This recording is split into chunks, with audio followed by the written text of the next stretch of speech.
intelligence is on a path to becoming abundant. And if cognition is abundant, then it begs the question, does being the smartest person in the room matter?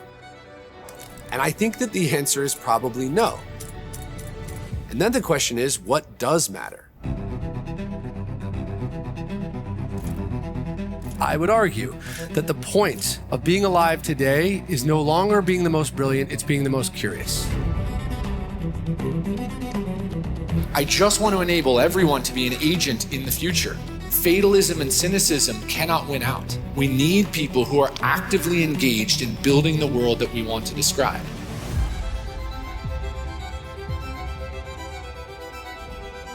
At this moment, while we are so concerned about the idea that AI might make us less human, we haven't considered the fact that it may force us to be more.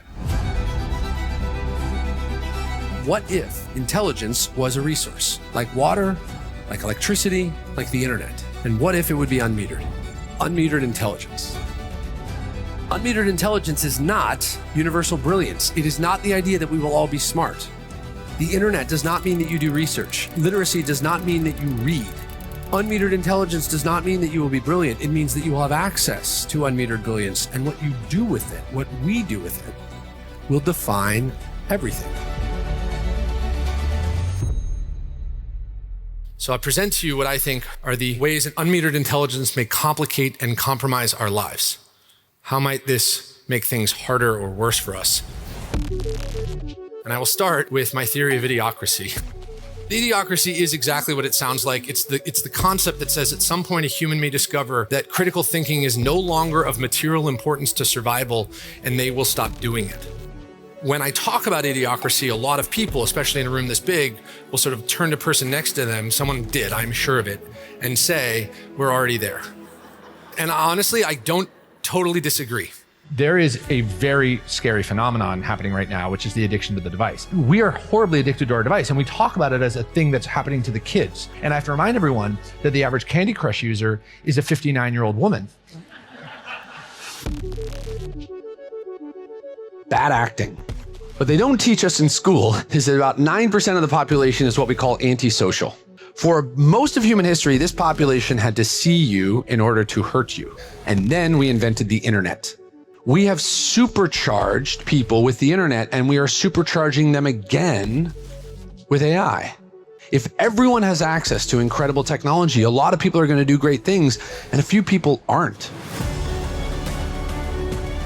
We are all descendants of people whose jobs were automated to our collective economic benefit. And then you realize that everyone in this moment is so excited for AI to automate everyone else's job, just not their own. The identity displacement crisis that's coming, I think, is very real. I think it's a thing that we have to talk about.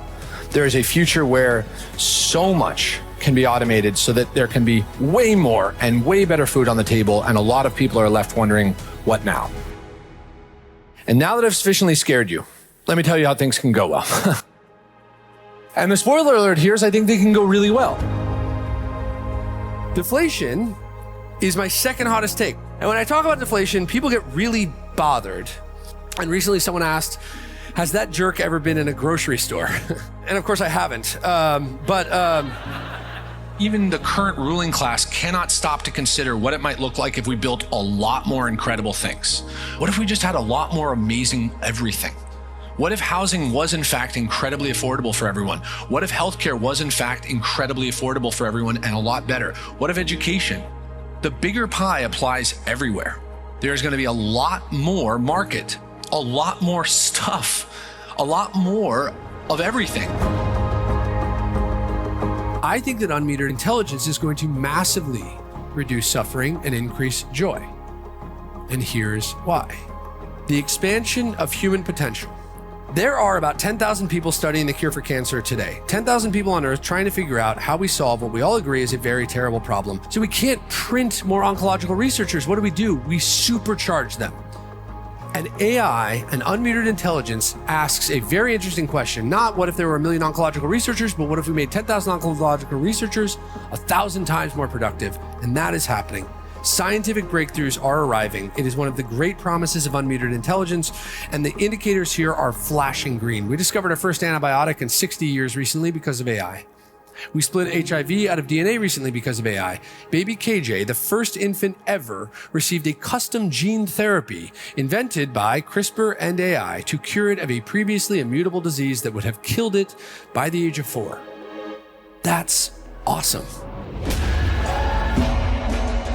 The world is a beautiful place.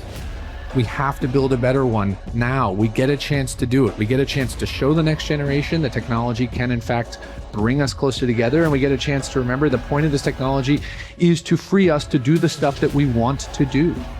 That is the incredible opportunity that we have. I really believe at the end of the day that so much of what's happening right now is putting us on a very interesting path if we can get through this window wherein we wake up and realize that humans are required to compete on a different basis. That in fact, it may be our courage and our wisdom, our empathy, our humor that differentiate us. And I think many people are going to discover very soon that this is also true for them. My father is an oncologist. He has been practicing medical oncology for 40 years, and he very recently won a Lifetime Achievement Award from the Breast Cancer Association of America for his contribution to the field. And just before he received his award, a patient of his came on stage and she spoke for 5 minutes. For the first 30 seconds, she talked about her patient outcome. She had survived breast cancer and was now giving back to the community alongside my dad. For the next 4.5 minutes, she talked about how he made her feel. She described getting a cancer diagnosis and going to see 3 oncologists and getting the same 3 prognoses and the same 3 treatment recommendations. She said she realized that the doctor was no longer the smartest thing in the room. The technology had progressed far enough that the machine now knew the next best action, and it wasn't actually the doctor's decision. And then she said, the bedside manner is no longer a feature, it's the product. And that changed my life. In that moment, I realized my father was no longer important to his community because he was brilliant. He was important to his community because he was courageous and compassionate. The currencies of the future are not how brilliant you are. They are humor, curiosity, empathy, courage, wisdom, morality. The list goes on.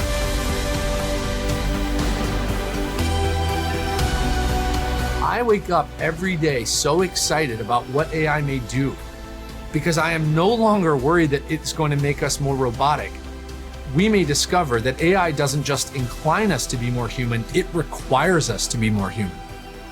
How can we differentiate collectively and individually in a world where the machine is so much smarter than we are, if not on the basis of how human we are? We live in a world where you find yourself so constantly bombarded with bad news that you can't even take the time to learn about the good stuff. And what I have to say is quite simply this: if you want to build a better world, if you want to imagine a future that is better, you have to start talking about it. Optimism, I argue, is not naive. It is a critical missing ingredient in building the future that we want our children to grow up in. And if I can be a source of it for you today, that is great. Please be a source of it for someone tomorrow. Thank you so much.